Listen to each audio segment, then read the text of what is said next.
Hello and welcome back to the What the Falk podcast in association with Viper Goalkeeping. Today's guest really needs absolutely no introduction, but he will get one. He's an Argentinian wizard who became an absolute legend at Sunderland, a hero at Middlesbrough, and someone to admire when he went to South Shields, and he also had a small stint at the Willow Pond. Welcome to the show, Julio Arca. How are you? Are you all right? I'm good. Thank you. How are you? Getting by. You're joining us all the way from Argentina, I believe. Is that right? Yes. Been back home nearly a year and a half now. Close to 2 years now.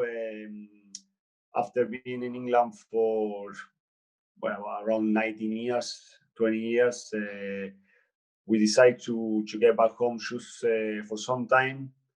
To spend time with the family, have friends. We have everyone here, so Yeah. our idea is spend some time here, possibly in the near future maybe go back to UK or somewhere in Europe. We'll see how things develop, especially now with this virus and this crazy time we live in. So we'll see how things develop, and then we make a decision. But if you do come back, I just believe you've got another one added to the family. I believe there's another little one. How are you feeling? 2 or 3 days ago? It's good. He'll be complaining that he got two brothers that born in England, English passport, and then he born here. But now we over the moon, to be honest. Another boy as well, so I should need one more for the back four. You at left back. I go the full defense in there. So you're gonna have to have a right back and two centre halves, and you at left back. Is that right? Yeah. I could try. But over the moon. Just starting from scratch again. You know what it's like, and not sleeping much at the moment, and going to square one. But we enjoying doing that. We done that 2 times before, so you're prepared. It's a lot easier now compared to before, of course. Of course. Absolutely. Before we go into your career, I've got a little bit of insight into this, but you've started up a new company. Just for the people who don't know, what is it that you're currently doing within football, but away from playing football? Yeah, what happened was when I moved back home, I had to obviously take all my things from UK to Argentina, and it wasn't easy. It was quite stressful thing to do. And I arrived here, I heard that a friend of a friend was working for a big international company here.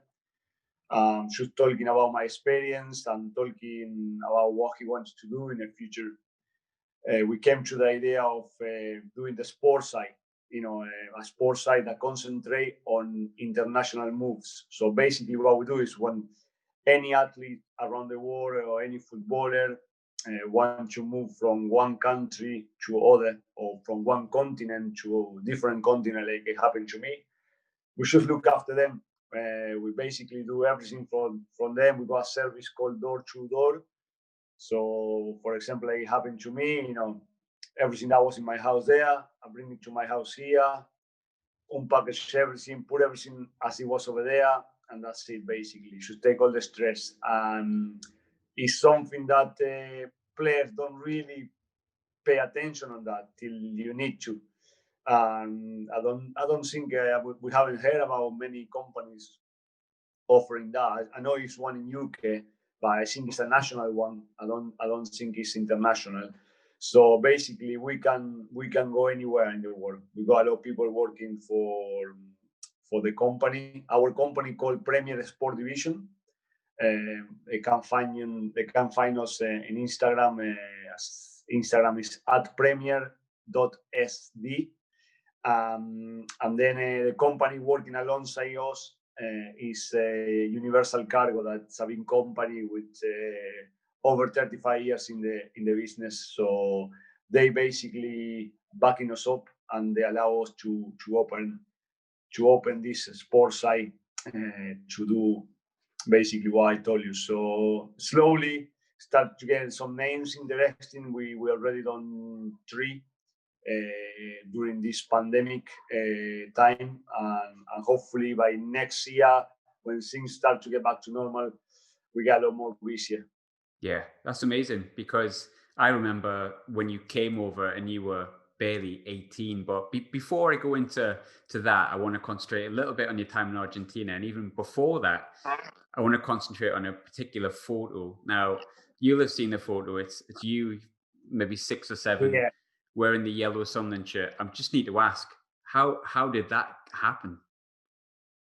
Well, that's crazy how it happened, and I didn't know even a few years after I bought that shirt. What happened when I was 10, 11 years old? I was playing for Argentinos Juniors, Yep. and Argentinos Juniors every few years was going to Italy to play a tournament in a place called, I think it was called Misano Adriatico, somewhere near Rome, I think it was. We went there, we just played the tournament, and every few days, the people looking after us, they took us to the street markets, shops, anywhere we could go to have a walk around. And we went to this street market, and it was all football shirts. I don't know why, for some reason, the yellow one caught my eye. And I remember I bought that one, and I saw it was a top from Sweden, because it looked like Sweden, Yeah. Obviously, I didn't know Sunderland, I didn't speak English. So for me, Switzerland, Sweden, it was all the same at 10 years old, And I got a top from Juventus as well. And then when I was young, I probably wore that top for a good few years. And then you change tops, you stop using one, you left the other one. And my mom, basically, since we were young, he saved all our clothes, or the majority of the clothes, especially the football stuff. And she put it in a box, and that was it. 10 years after, 9 years after, ending up signing for Sunderland. And what I used to do every time I came home in the summer, I used to bring tops. So I used to speak with the kid man over there in summer. I said, look, I have 5, 6, 10 tops to take home to give to my friends and family. And I think it was the first or the second year when I came here, I spent 4 or 5 weeks, then I went home. And my mom called me after a few weeks saying, look, you forgot some tops from the club. What you want me to do? So you got a couple red and white, and you got a yellow one. I said, yellow, we don't play with yellow in Sunderland. And I said, yeah, I put the tops that you forgot in the same box that I keep all your tops. And it's one from Sunderland, yellow. And that's what happened, basically. I could not believe, that happened. And she sent me a picture, because I didn't understand what she was talking about. I even say, what are you talking about? And then she came to visit me, and she brought the top, and that's how it came out, basically, the story. But it was crazy, honestly, absolutely. That's what I call destiny, I guess. But it was over hundreds of tops in there, and for some reason, I remember the yellow one was right on the top, with a hunger. When you hand up basically on this, whatever they call, all the tops hanging there, and the yellow one was there, and yes, that's how the story worked out. It's funny. It's like that shirt. If you ever are short on money, it's worth about £200 on eBay now. So if you still got it, it's worth a lot of money these days. I could not sell that. No. Especially after what happened. That's a top that definitely going to a frame, because obviously it brings memories from when I was young, playing in the streets, and also that connection with Sunderland Football Club. That shirt it got more than memories. I think it's good. Probably one of the best tops I had. It's a crazy photo in the fact that it's a person who became so ingrained in Sunderland's history, yet such a popular shirt bought before you even knew where Sunderland were. It's just a destiny, as you said, I think was the way you put it. And I don't think there's any. Yeah, I saw the white one today. Someone put a white one. I think it was a white one as well. And that looks really good. I never saw that before, and that looks really good. But the yellow one, decent one, to be honest. I'm very, very biased. I like my Hummel, as you can maybe tell. Yeah. Nice brand. Smart, as I always said. Going into your football career, before you came to Sunderland, you joined Argentinos Juniors when you were 11. And I suppose And I know it may be different now because it's a little while ago, but what were the differences in Argentina growing up to maybe what the UK would have been like maybe at that time? Well, it was hard. It was hard for us because you know, we the majority of the boys training we were from mid class and probably below as well. So you know, it was a lot of sacrifice that we have to do to not just to become a professional footballer, just to go and train and play football. We didn't know that any of us was going to become a professional footballer. So yeah, it was good, enjoyable because I was in a great club, you know, a club that was was well known around the world for bringing up a lot of players. You know, many players came out from that club. Obviously, one of them is Diego Maradona. But after him, you know, many Cambiaso players that play in UK, Riquelme, Juan Pablo Sorin. Well, the list It's is not a bad endless. list. Yeah. So so yes, but it was you know, I live a lot sorry, far away from the club, so my journey was long distance. You know, I had to travel an hour and a half, an hour and 40 minutes to get there, train, and then another an hour and a half to get back. It was I was tired. I had to come back home and then, you know, do some homework for school. But you know, I love play football, and that club was, you know, a great opportunity to become better, and you know, and hopefully have the chance to play professional. But yeah, it wasn't easy. You know, it was a lot of work from me, and a lot of support from my parents as well.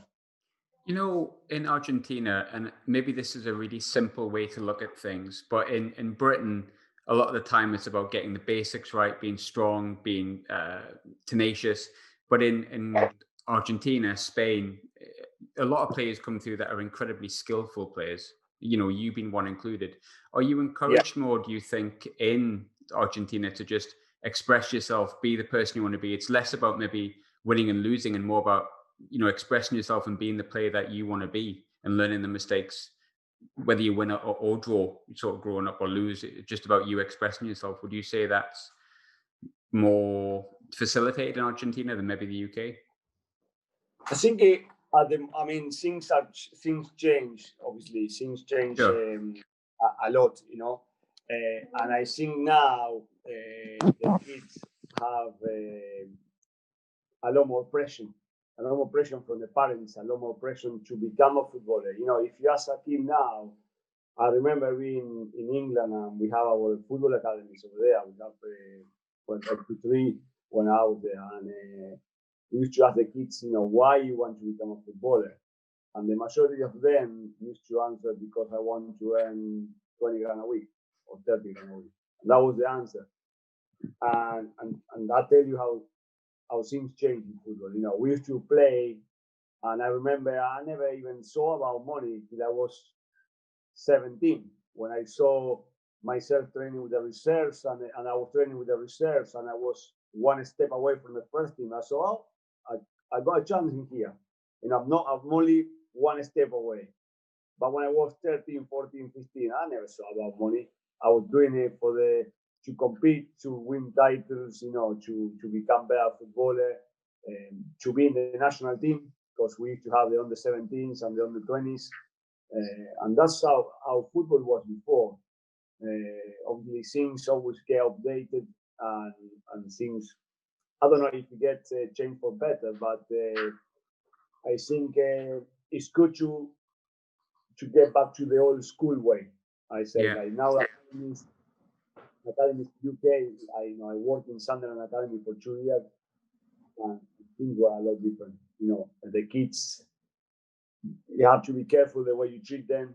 You have to be careful the way you say things. You're not allowed to swear. I mean, when I was young, honestly, some of the managed to say to me, and my dad was there. He could hear everything, and my dad never say anything. And that's the way it used to be. It's like you do it my way or you do it my way. It was another way, and we learned, and we became, you know, the majority of the boys playing with me, we became great players. You know, and some of them in different countries, some of them in different levels, but I think the majority make up a living through football. So, it's disappointed. I'm more like an old school. Yeah. And now, even now, you have to be careful when you speak with the parents.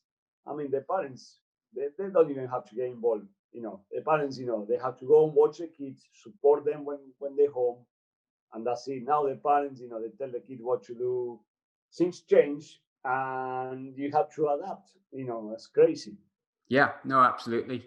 When it comes to obviously what you had at Argentina, I think you said, I think the correct words were that it was a good education, but it was tough. But it did end up where you came to Sunderland, as we've kind of touched on slightly. And I remember this, 2000, August 2000, I think 3.5 million, if I remember correctly. At this time, I could be wrong, but I don't think you spoke fluent English at that point when you first joined, did you? No, I didn't speak any English at all. No. So when Peter Reid started speaking to you, could you understand a word he said in that accent at any point during your entire career at Sunderland? Because Peter Reid is pretty broad. Yeah. No, it was the first 2 years in UK was complicated. Was really hard, especially being so young. Probably when you are 30 years old, you got a family with you. You take things in a different way, but at a young age, especially at that time, we're talking in 2000. The technology wasn't as good as it's now. Yeah. Remember arriving in UK without even an email. I didn't have an email, so I had to open an email just to get in touch with my family, and then obviously with the pass of the years, things started to progress, and then you could make calls, but the calls, from UK to Argentina is to be a fortune. I think it was £1 a minute or something like that. It was ridiculous, or even more. I remember paying a lot of money on phone because we didn't have Wi-Fi and all that, and then going to Peter Reid, the clue. When I arrived in the club, basically we have a few secretaries. One was at the training ground. She didn't speak in Spanish, so every time I went to see her because I need something, she had her dictionary in front of her, and then we used to pass the dictionary between me and her. So I used to say one word or whatever I used to say, I could say. She will read it, she will find the word, and then she explained to me and write in a paper. Oh, it was so complicated, but that's the way we used to deal with before. And we got on with. Now probably in any football club, especially in the Premier League, you have all kind of translators, and they will help you a lot better. But Emerson Tom obviously was a big influence and a big help to me when he was there, because he speaks 4 or 5 different languages, and he looked after me like an old brother, basically. When even now, he signed at the same years, time, you both joined at the same time, I think, didn't you? He the same week. I think I can't remember how much they paid for him in Chelsea, and he arrived. We stayed in the same hotel, and we started obviously talking, and I find that he was fluent in Spanish, so I was so happy. I was like, God, that came from there.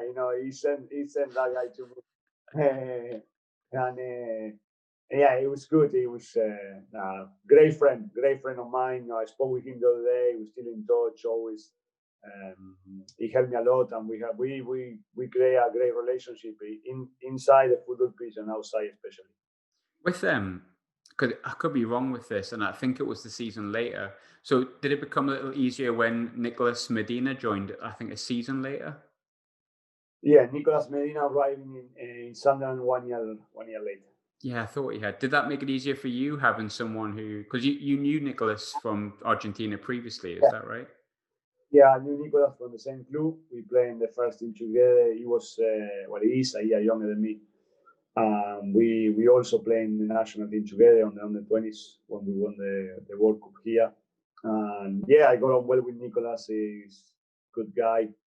And we spent, I think it was a year and a half, 2 years, and then he left. Yeah. didn't have a good. I think the first year it was the second year under Peter Reid. Then Peter Reid got sacked, and it was Howard Wilkinson on my third season and on his second season, and then we didn't have a good time. Obviously, me and him, we ended up playing in the reserves. I think we won the title for the reserves because we play every week in there. We didn't play for the first team at all. Are you quite surprised because Nicholas only played sort of once for Sunderland? You're someone who seen him beforehand, played with him at the same level. You were so successful at Sunderland and so successful at Middlesbrough. Nicholas, it never really happened for him at all at Sunderland. Are you quite surprised that he didn't adapt and have as much success at Sunderland? Yeah, Nicholas arrived, I think, in the wrong time. If Nicholas arrived when probably Mick McCarthy was there in the championship, he could have played and he would have made a big difference. But Nicholas arrived and he had many players ahead of him, players that they were well experienced. Stefan Schwal, Gav McCann, Alex Ray, Eric Roy. So it was many of them a lot stronger physically with a lot more experience in the Premier League. So it wasn't going to be easy. On my side, when I arrived, Sunderland didn't really have a left wing. You have Kevin Kilbane. Can't remember another guy who was there. Kevin Kilbane was playing on the right sometimes. So that space was available basically. Yeah. And that's how I adapt myself. Plus, obviously playing on the wing. On the wing, it was a lot easier than playing in the middle. Especially at that young age. English football was different than now. It was a lot more physical, a lot more tackles. The game wasn't stopping every minute like it's now. It didn't have all these cameras and all that. You play against Roy Keane or Vieira. So if you're not strong enough again, then you knew what's going to happen. Yeah, you can say that. Yeah, I feel like it was only yesterday, but when I speak about it with you like that, it makes me feel. Well, it makes me remember how much things have changed, and they've really changed. But I mean, you spoke a little bit about how difficult it was being in a new city, and I can imagine. So I wanted to I maybe skipped over this, but when you joined Sunderland, it wasn't just Sunderland who were interested in you. Newcastle were interested as well. Is that right? That's what I got told.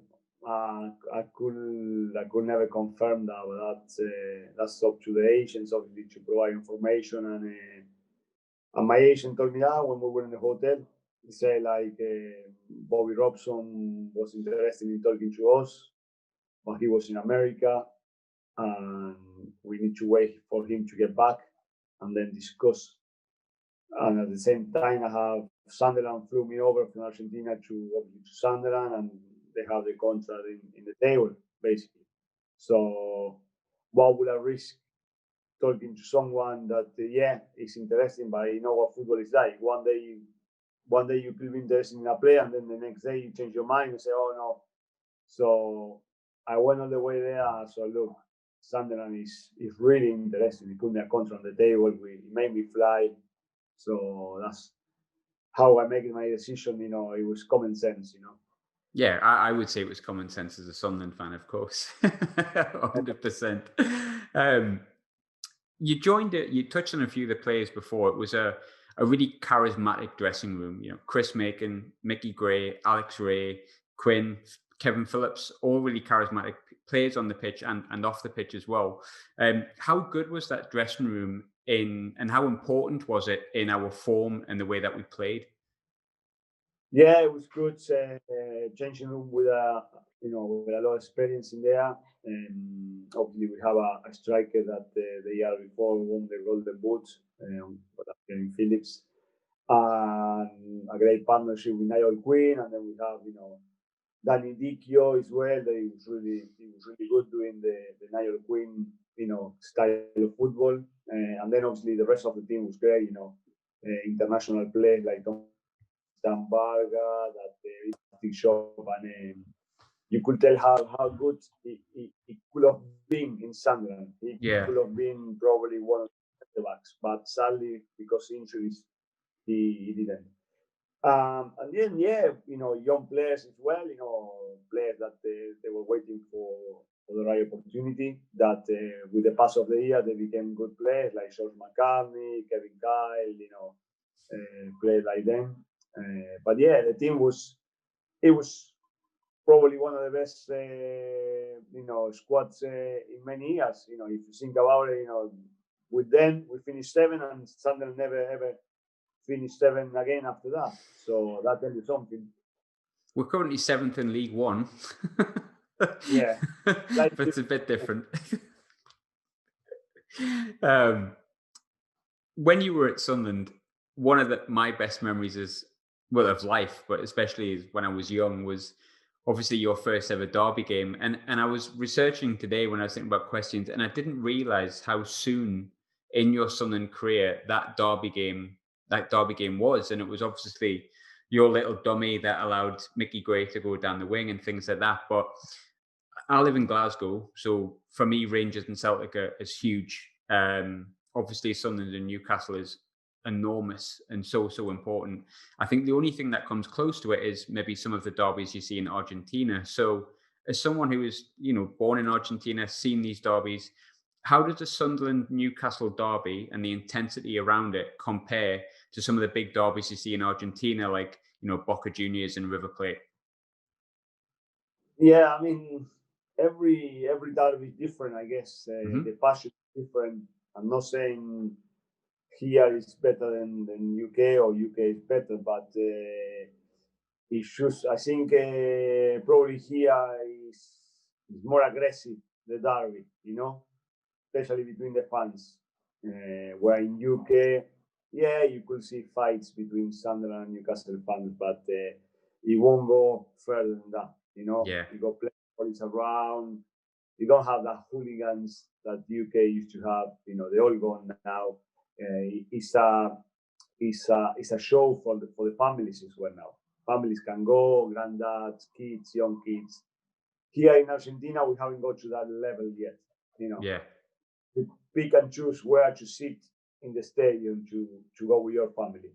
You still got places or stands behind the goals normally where everyone is just standing up.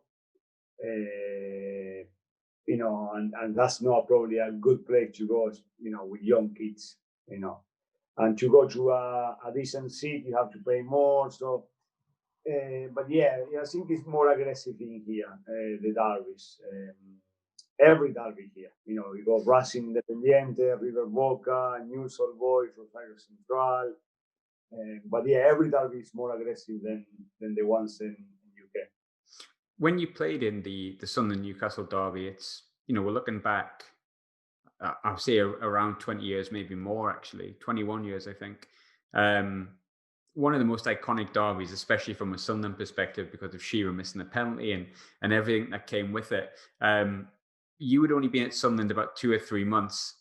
How quickly did you realise how important the Sunderland Newcastle derby was to Sunderland fans after you joined? Yeah, it was probably after, I would say probably after, longer than 2 or 3 months. Because, yes, I knew it was a derby, but I didn't know how much it meant for the fans to win the derby, And with the pass of the times and the years, I realized, wow, the fans, every time the fixture come out, the first thing they look is when we play them, They didn't even say the name, when we play them, Yeah. And yeah, that's when you realize, wow, they're just looking forward to see when we play Newcastle. They don't care about Manchester United, Arsenal, or Chelsea. They just want to see when we play Newcastle. Pretty much. And yeah, but it's good derby. I know Newcastle fans and Sunderland fans over there, especially when I play for South Shields. You have a mix in there, and it's just a good crack. The week before, the week after, it's just the build up. It's just entertaining. Yeah. It doesn't go any further than that. Yeah, it could be with some people, but people with a bit of common sense and people, with a bit of respect, don't take any further than that. Yeah, no, I'd agree with that actually, 100%. one memory I've just remembered in my head here, talking about derby games. You've experienced the derby as a player on the pitch for Sunderland, but I remember being in the away end at St James's Park, and you were sat singing songs about Newcastle players. I remember. What is the experience of a fan like when you were in the away end to see Sunderland win in comparison to maybe being a player on the pitch? Did you enjoy it more as a fan? Nah, nah, nah. It's just, when you got the opportunity to play, that's, you can't even describe the difference between one and the other. Obviously, being a fan and supporting the team is great, but when you've been on the field, like it happened to me, that I had the opportunity to play before, nah, it can't even compare. The adrenaline feel when you're playing, it's crazy because you're playing for them. You're playing for 48,000. When we play Sunderland, you play for 10,000-15,000 in there, and you representing all of them.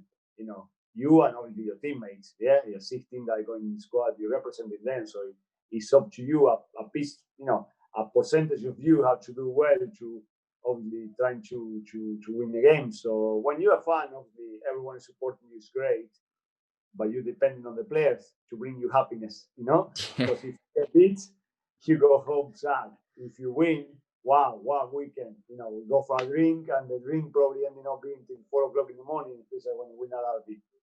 So that is the difference. Players bring happiness to the fans. Yeah. With it's maybe something that I think a lot of Sunderland fans would agree with here. But because I'm not keeping to a timeline with your career at Sunderland because there's so much, but I think when you were at Sunderland, you were there when we were really good, and you stayed with us when things weren't so good.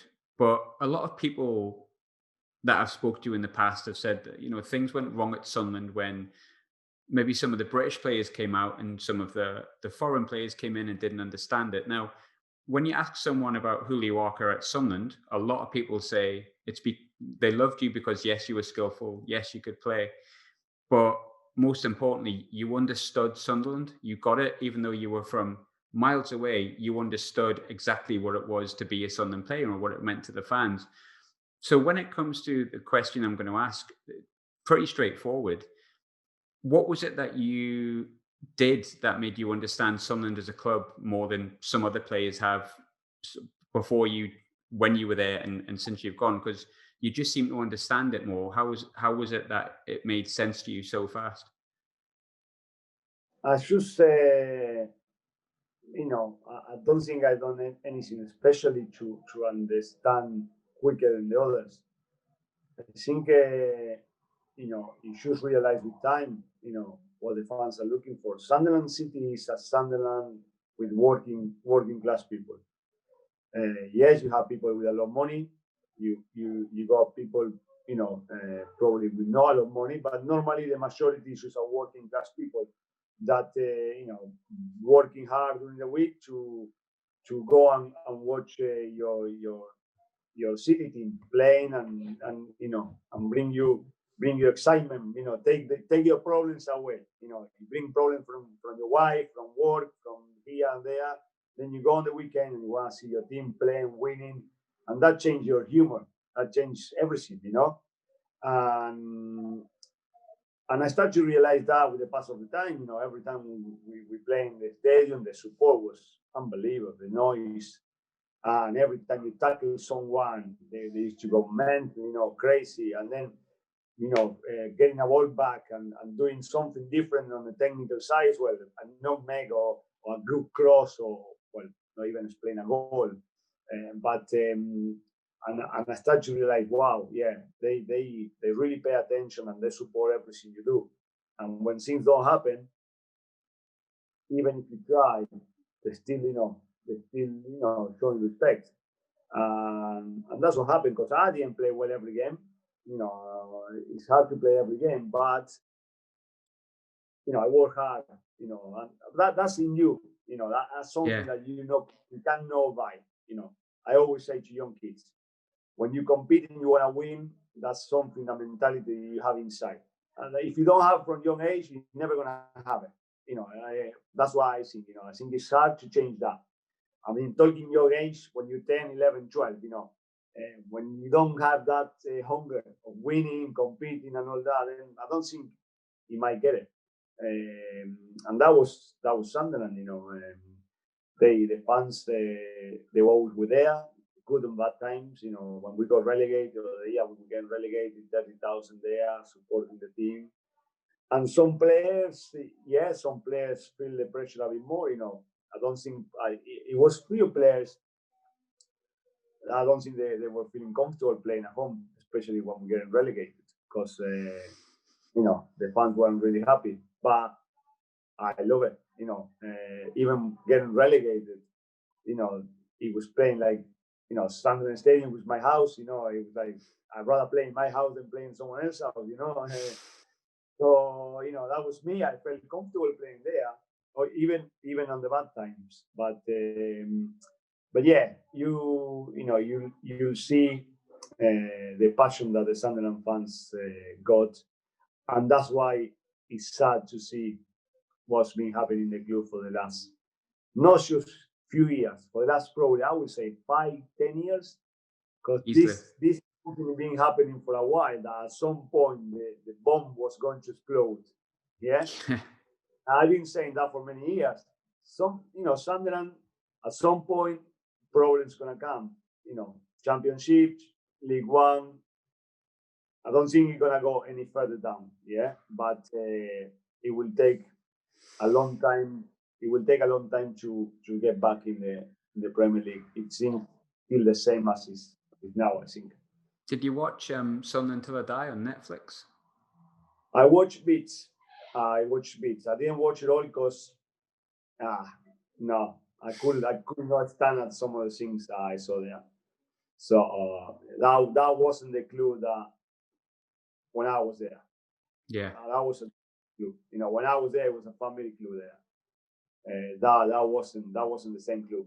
That's why I didn't watch it all. I watched bits, but then I should stop because I didn't feel good watching it. Yeah. No, I was going to ask how different it was, but you've answered that question very much. So I was watching before we were speaking today a compilation of the different goals that you'd scored. Obviously, your West Ham on your derby, Bradford. I was there when you scored. I think you ran about 150 yards, maybe 2 pitches length, and lobbed the goalkeeper. So it was me. I don't know what happened. They didn't want to take the ball away from me. What was your favourite Sunderland goal? Well, to pick one goal, it'd be hard. But obviously, the first one was the most important one. Yeah. Just to start my English career with a goal that was incredible. Shame that we didn't win that game, but it was a good game, full house as well, and against Bradford, it was a good goal.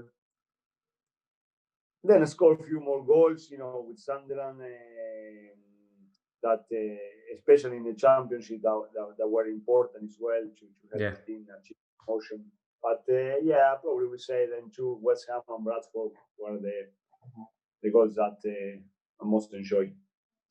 You signed under Peter Reid, obviously, but I think you probably played about as many games under Mick McCarthy because of the way that your time at Sunderland went.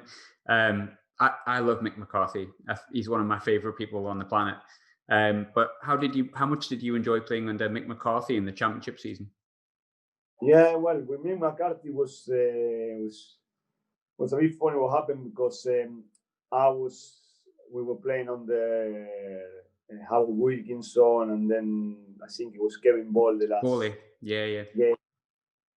And I wasn't even involved in the team, so I was just desperate for the season to end and then just get my bags and go. And I heard that Mick McCarthy was coming. Obviously, I knew him, well-recognized manager, especially from being in Ireland. And we have a little chat, I said, look, if I'm not going to be in the plan, then I'd rather not waste any more time. I was young, I wanted to play.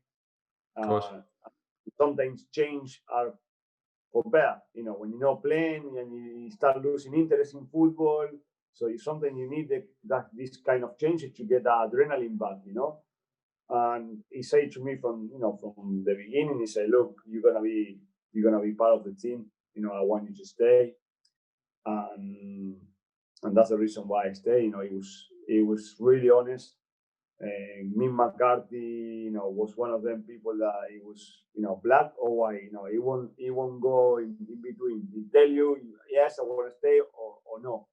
And I think, I respect the people. I'd rather be honest and tell you, even if you say to me, no, I want you to go, then fine. Nothing against the guy, but things are working really well.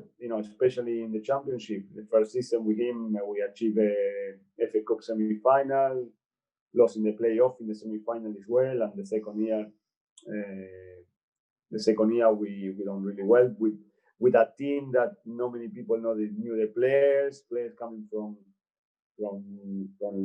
low leagues. So it's not just Mick McCarthy. The staff that is working with him done a fantastic job in bringing these players. Do you know when we talked about the characters that were in the team when you first came in, and we said like Alex Ray, Chris Macon, Nicky Summerby, those kind of players?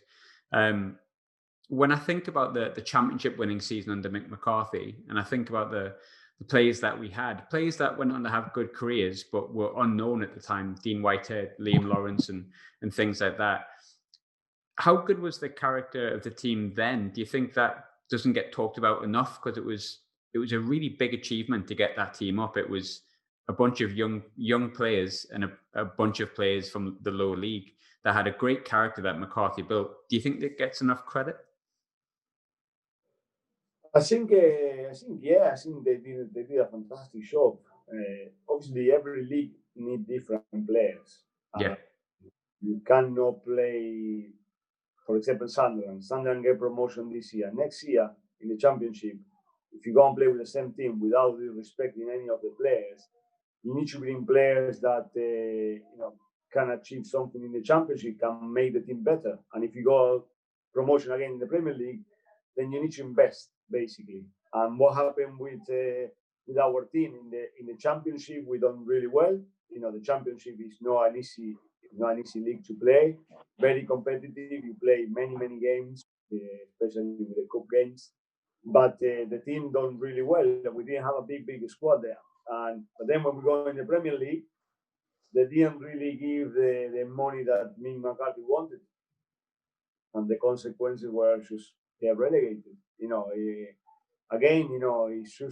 It's just one of those things that you want to stay, you need to invest. And I'm not saying invest and then go and spend 100 millions, but you need to give some money to the manager to at least bring a good 5, 6, 7 players. Yeah. That could make the thing stronger. Because you'd obviously stayed when we got relegated with 19 points, and then you worked so hard with the team to get back up. And a lot of people, respect you because of the loyalty that you've shown, because I think it was quite obvious you could have maybe played in the Premiership, but you stayed and you fought and you got us back up. When you started realizing that maybe the team wasn't good enough, because we realized that quite fast as fans, and I think the players realized too, was that quite hard for you that season, knowing that we just weren't quite good enough after all that work you'd put in? Yeah. The good thing with that team, it was a team that probably didn't have the quality enough to stay in the Premier League. But the spirit and the way the lads work, they work so hard. They work hard to try to stay. If you think about it, we never really got massively beat. Never. 2-1, 3-1, 1-0. It was close. That's what I'm saying. With 6, 7 players, could just break that barrier. But obviously that wasn't up to the manager. That was up to the crew to give them money. So it was frustrating because every time you concede, we knew it was going to be hard or impossible to turn it around. We could feel that. But as a player, you have to do your job. You get paid to hopefully do your job and do the best you can. And I think the lads did the best they could. But obviously we didn't have enough quality to compete with other teams. Yeah, I think that was it. Yeah, we've had John Stead on the show, who was obviously one of those players that unfortunately had a nightmare time at Sunderland, and he pretty much echoed exactly the same. But as it was, you got relegated with Sunderland, and I think everyone knew that you were going to leave. I think everyone almost respected it, to be honest. And there was rumours at the time of a few different places that you may be going. And Middlesbrough was talked about. I think everyone was okay with that. Somebody mentioned Newcastle, and we were like, well, hold on a minute. But when you went to Middlesbrough, was there any other options? Yes, I was close to sign for a Spanish team, Espanyol. Yeah. Barcelona. Yes, they were talking with my agent. Well, yeah, my agent, and yeah, we were close. But then at that time, Spain have some financial problems with players paying when they wanted. I don't know. It wasn't really clear how much they were looking to pay me. It was all indifferent. Contract was a bit messy, So yeah. I wanted to get back playing the Premier League. Obviously, Spain was tempted because I think the Spanish league probably could have suited me better, because I don't know, but that's a league that I always wanted to test, to try. Yeah. When the offer from Middlesbrough came, give me the chance to back in the Premier League. I didn't think twice, especially with the quality of players that Middlesbrough have, being in the UEFA final the year before. So yeah. A great team, fantastic team. When you went to Middlesbrough, were you ever worried that because you played for Sunderland, you wouldn't be accepted, or do you not think about that as a footballer? No, not really. No. I think Middlesbrough is different than Newcastle. Yeah. The rivalry between Sunderland and Newcastle, yes. If I was going from Sunderland to Newcastle, yes, I could expect, what was going to happen. But no, to be honest, the relationship with Sunderland fans when I was in Middlesbrough never changed. No, didn't. The change, even when I play against them, I score against Sunderland.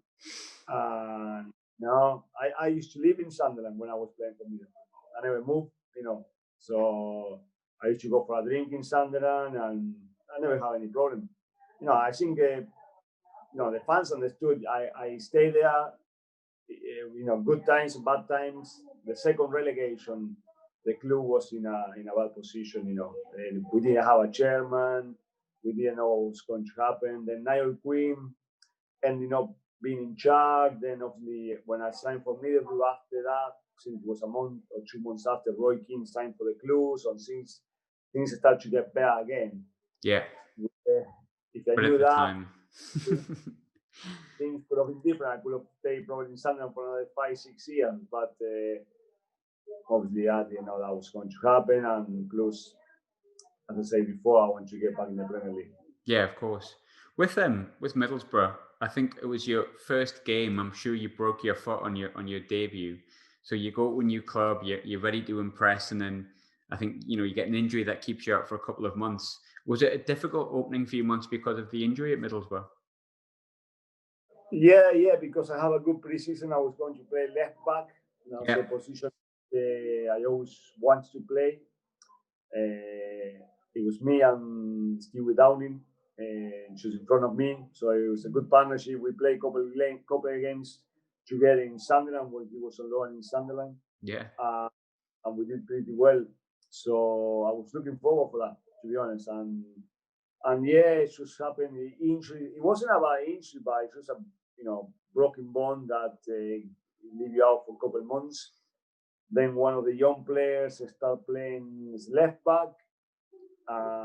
We start getting injuries in the middle. And when I go back, the manager asked me to play as a midfield.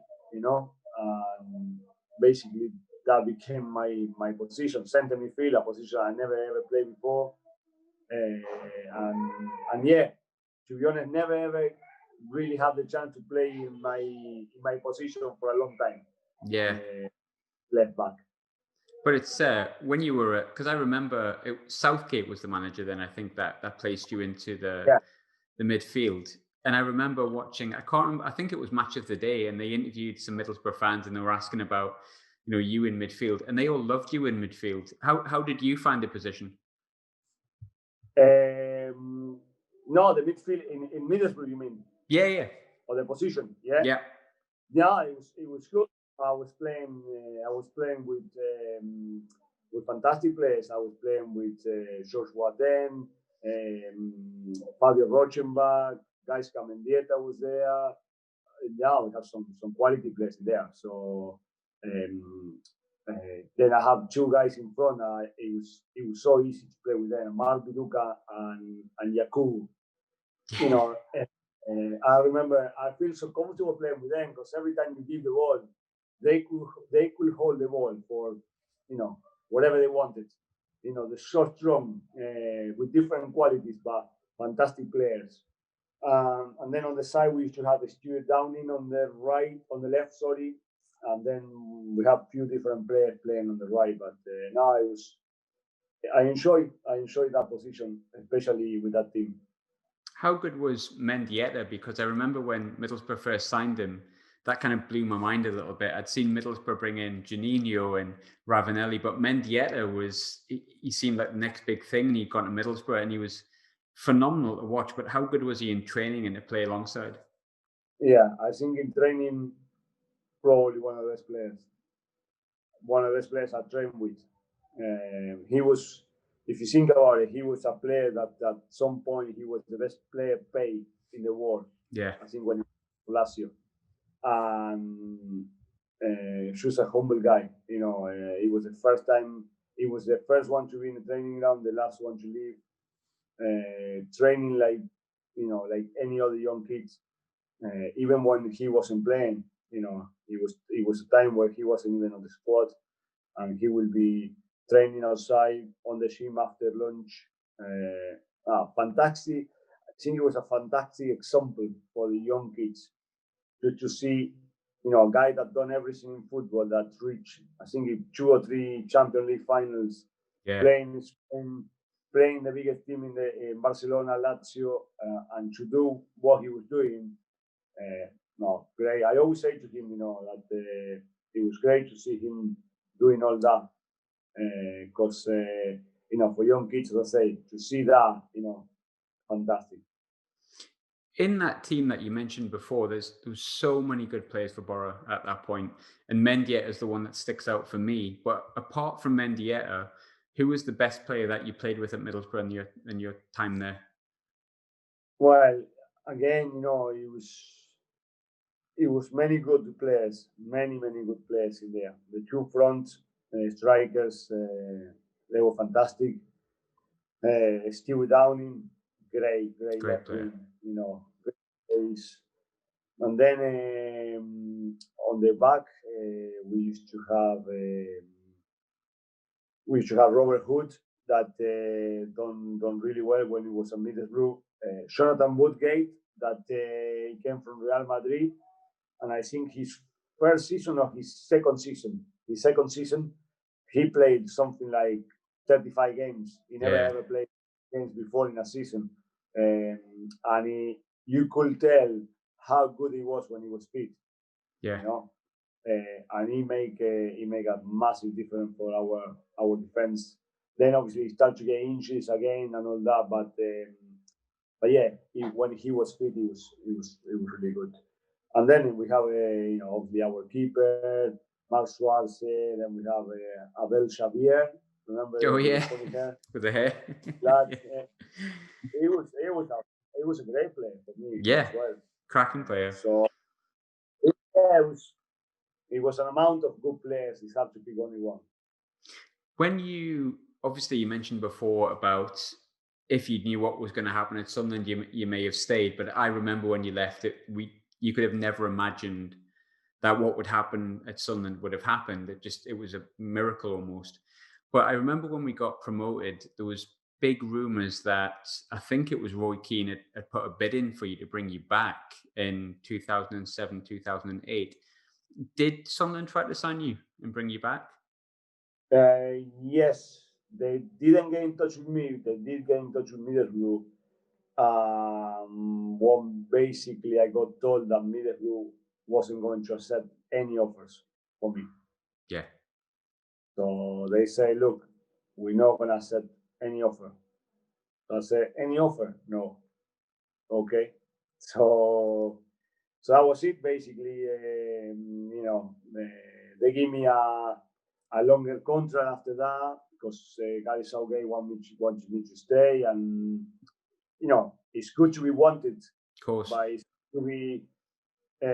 good to be wanted for your own club as well. It's good to be wanted from others, but when your own club said no, I want you to stay, so I'll give you confidence that make you believe that they want you there. So I was happy. I was happy to stay, at that time, and I don't know what could have happened if I went to Sunderland. Yeah. I have the pressure. When you play for a team 2 times, especially when you did well the first time, I think you're going with a lot more pressure. You have to, perform like you did before or better, because you know what fans are like. It happened with Michael Bridges. When Michael Bridges went back to Sunderland the same time, he wasn't the same than the young one. He did well, but Different I player. don't know if we, fans were happy or not, but you He heard wasn't. things out. He wasn't the player that was there the first time. You're totally right. And You I can't play one. Yeah, and sometimes Kevin Phillips had rumours of coming back, and I remember being very disappointed that he didn't come back. But at the same time, had he come back and not played very well, would that have ruined his legacy? So almost in hindsight, it's almost a good thing, isn't it? I've seen players think about that when they have to make that decision. Of course. Especially if you're young, it probably doesn't make much difference. But when you get a bit older, like Kevin Phillips getting older, then he probably would have preferred people remember him in the good times than in the bad times. Absolutely. You were made club captain by Gareth Southgate, but it was only for like a few games, and I think he changed to Emmanuel Pogatetz shortly afterwards, and he actually dropped you for a small period. How did you feel during that period when you'd been dropped by Southgate and the captaincy had been moved to Pogatetz? Yeah, I don't know. That was strange. I don't know what happened there. I remember playing Portsmouth away, and he pulled me and he said, "Look, we're gonna make some changes here, and I want you to be a captain." So I was happy, but I felt a bit uncomfortable because George Watten was the captain there for a long, long time. Yeah. So to take that away from him, obviously I never asked why. Like I never asked why when they took the captaincy away from me.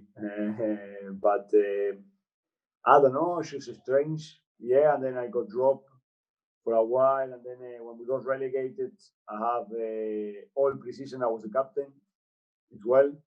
The beginning of the championship, and the first game I remember, I think it was the first game that I used to carry an injury on my foot for a long time, and I had to inject it before the start of the season.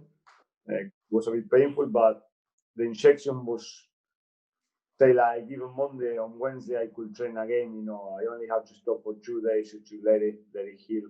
And then on the weekend I wasn't even in the squad, so I was playing all the games on preseason. I was captain, and we started the season. Before a week we start, I injected my foot so to like be ready, and then I wasn't in the squad, so it was like wow, I couldn't understand that. I think we have a little chat. I can't remember exactly what happened now, but yeah, it was a couple of things that obviously as a player it make you happy, but I don't know. I don't know what was the manager's reasons to do that. With Southgate, obviously things have changed very much for him. He was a very, very young manager at that point, and I'm sure there'll be things that maybe he wasn't good at then that he's very good at now, and that's why he's the England manager. But at the moment, he took England to a World Cup semi-final. He's doing quite well. He's got a good chance, I would think, and hope at the next tournament. But what kind of a manager was Gareth Southgate like with you? Did you enjoy playing under him? Yeah, it was good. It was really good. Great person, great person. Easy to talk with. Look after the players, but like you say, it was no. I don't say young, but yes, probably unexperienced to be a manager. Yeah. The hardest thing for him was become a manager to the players he used to play with. That's probably the hardest thing that happened to him. Because if he was a manager in a different team, it could have probably been easier for him because the decisions didn't have an impact in relationship that he had with players. He used to travel with probably some of the lads from, I think he was coming from Harrogate or something like that. And then the same lad he used to travel in the car with, messing around, and you coaching them, and then you might leaving out of the squad or you might put on the bench, and they were your teammates. So, I'm sure that it was a slightly complicated for him. Yeah. But I think he done a fantastic job. Yes, could have done a lot better with a more experience, but look where he is now. So that tells you that with time, he only needed time. And yeah, we got relegated with Middlesbrough, but I don't know what happened in that season because we have a fantastic team. To get relegated with that team, it was crazy. But we find ourselves in the bottom of the league, and then injuries and being unlucky sometimes and things like that. And we could not get out from that and then pay the consequences. Yeah, things happen, I guess, sometimes. But at the end of that, at the end of your career at Middlesbrough, should we say, yeah, when your contract expired, Yeah. I think you were 32. So I'm 34, so I've got to pretend that 32 is definitely still young. You retired from professional football at that point, and I remember finding it. And I know you had a few injuries with Middlesbrough, but I remember finding it quite surprising that you'd gone playing really high level football with the quality of play that you were and retiring at that age. What was your reasons behind retiring from professional football at that age? Basically, before I end my contract with Middlesbrough, I have an operation on my foot. It was an injury that I was probably carrying since I was 25, 26. It was an arthritis on my toe Hmm. on the bunion, on the big bone that you have underneath your big toe, and that was giving me a lot of pain. So I decided to have an operation to correct the toe and take some bone away to see if it could get better. But the recuperation took nearly 2 years, so it was a long time. Thinking about now, yes, I should have come back playing again. But for some reason, the last few months in Middlesbrough, I wasn't playing. When you're not playing, especially at that age, you start losing interest in football. Yeah. People probably think, "Oh, well, you get paid." No, but you want to play. It's not about just getting paid. You want to play, you want to compete. So I was feeling a bit fed up, and that happened. The operation happened. The operation went well, but the rehabilitation took a bit longer than what I expected. So I started doing my coaching batches after a year and a half, I think. Go up to my B license, um, and then going to just start playing tennis, running, and start feeling a bit better.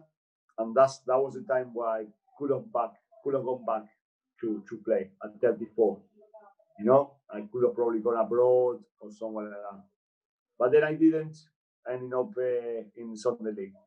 Yeah, I really wanted to, because South Shields is really where I spent most of my life, so I'm interested in that. But before we go to South Shields, you played for the Willow Pond for about half a season. Yeah. I think it was probably nearly a season. Yeah. So how did that happen? Was that just a few beers one night and you got roped into it by accident, or did you No, approach them? Or no, he was a friend of mine that he was bothering me for a while.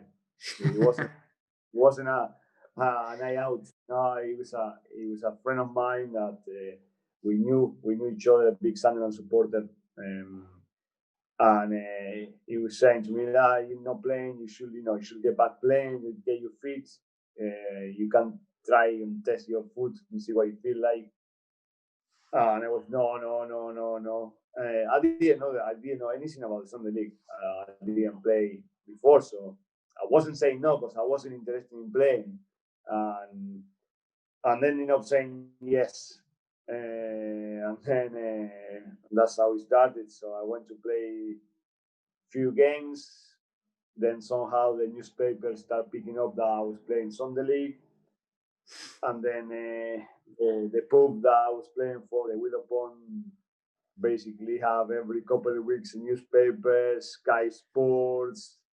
But at least I give them some popularity, and they got a bit popular, and yeah, obviously the lads were over the moon to have the cameras in there, the newspaper. I remember the Sky Sports went to record again, with the cameras and all that. It was like, wow, what are they doing here, Sky Sports. But yeah, it was a good experience. I got to know a lot of working class people there that you don't meet when you play professional football because you just basically on a bubble, and you train, you go home, you train in the afternoon. So basically, you have that style, of life. So I got to know, great people that some of them I still in touch with after many years. And yeah, obviously, what Sunday League is like. It's just a totally different experience. It was going back. It was like made me feel like I was 10 again. Yeah. Playing on some of the pitches I play. Like wow, like if I didn't do any of my ankles in there, then that's it. Because so yeah, it was some good places, some bad places, but yeah, the lads took me well. I think they saw it was Premier League Championship player coming here. They saw I was going to be a bit arrogant or something like that. Because that's why I think some people think about footballers. They think that every footballer, they got money or this and that, and they're arrogant. I'm not one of them. I always been the person I am. I always have time for everyone, and they realize straight away. After the games, I used to go with them, have a few pints on a Sunday, probably put a cheeky bet on something like that, and how I laugh at that, and just being one of them, and they love it, and I love it too, and we have a good season there. It was good. I think we got promotion with them, so yeah, it was entertaining. Yeah. No, I loved that story when it came up, but then it made me think: is that how the move to South Shields came along? Did you find your love back and think, actually, I want to play at a level maybe a little higher and play on a more regular basis? Yeah, I wasn't looking forward to playing higher. I was doing it for a hobby. I wasn't going to. At that time, I didn't have any agent. I was just me enjoying football. I'm paying. I was paying to play football. So yeah, you paid yourselves, didn't you? yeah, I was paying to play football. So plus, I remember you only had to pay 350, but by the time I left the pub, I probably spent 30 quid because it was money for the bingo, money for this, money for that, money for that. Couple pints, you were like, oh, you're supposed to pay 350, and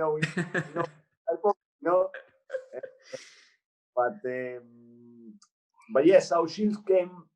The manager there basically asked one of the physios that I know if it's true Julio playing Sunderland League. So yeah, he's been playing for nearly a year there. I've been asking if I look fit and this and that. So he called me a few times. He asked me, I say no interesting. And then basically, he keep pushing until he got me there. But I wasn't prepared to travel again, and doing all that again. So because they were playing just local, basically around the area, so I said yes. And obviously it was helpful. It was helpful for the club as well.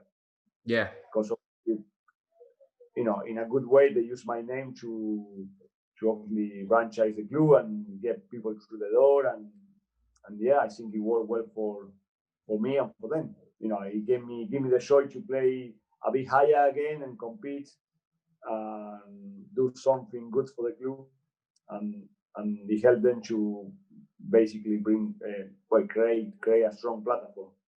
How much did you enjoy your day at Wembley with South Shields? Oh, to be honest, it was great. I enjoy, since I was in South Shields from the beginning.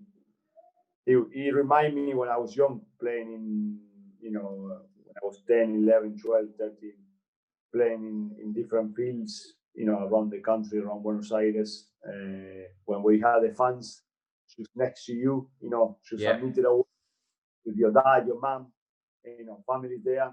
And that's what it reminded me, like going back 20 years ago. And enjoy, I was fit, I run a lot, I wasn't like just there, just to like pass the time, and I think that was contagious, to the other players. They saw me, oh, well, he's doing it, he played here, and he's running more than us. So that's what I want you to bring there. If I can do it, you have to do it as well. And I think the group going to that, and that's why we got year after year after year getting promotion. And then that year that we go in Wembley, we won the league, we won 2 local cups, and then we finished in Wembley. 80,000 fans there. Fantastic. I think we have a great team. It was hard. It was going to be hard to get big. Yeah. Without arrogance. Because that team, we went 40 games unbeaten, or I can't remember how many games we won. It was a lot, yeah. So when you're that confident, you feel like you could play against anyone, and we went to that game obviously with the respect that you have to show to any opponent, but we knew that we were very strong and capable to win, and yeah, it was crazy. That's football. That's how crazy football is. 3 years ago I was playing Sunderland, and then I ended up playing Wembley, winning a title, going up the stairs and picking the trophy up and lifting up. How can I explain that? It's just, that's football. It's crazy. Obviously, with you playing for 2 massive northeast clubs in Sunderland and also in Middlesbrough, South Shields is a really well-run club. I went there last year, and obviously it's basically my hometown club, despite the fact that I live away from there and I was born in Sunderland. How far do you think South Shields can go under the current ownership and the way that they're ran? Yeah, I think they can go. They can go far. I mean, they gone further. Yeah. What they achieved already. I mean, when I was playing there in the first season, I mean, the pitch was some days was unplayable, especially when it was raining. They didn't have any drain. It was just playing in mud, and the stands, everything was just basic, Things got better inside the field, and obviously, when you're playing and winning games, that bring income, I guess, for the club, because the fans start coming more. The chairman obviously felt confident enough to say, look, we've got a good team, we're winning promotion after promotion. So he invests good amount of money there. And now the club is just, it's fantastic. They got a big AstroTurf pitch behind the full one. They got a lot of stands in there. I don't know the capacity. I think it's maybe over 2.5, probably 3,000 there now. Yeah, something 3,000, I think. Yeah. Yeah, they got a football academy there now. Academy from young age all the way to the first team. They can go further, but the further you go, the higher you go, the harder it gets. The first 3 years we go promotion. Now it's just taking away. You're not gonna win promotion every year. That's, again, it's common sense. It's hard to do that. Yes, it could happen, like it happened, with many teams in the low leagues. But I think they can go into professional football. Yes, they can. Yeah. They got I think they got a good chairman that will support the team. They got, decent people working in the club. And yes, but it will take time. They have to be patient, and it will take time. Yeah. Julio, thanks so much for your time. Amazing to chat to one of my heroes, but I hope you had fun as well. For you as well. No, thank you very much.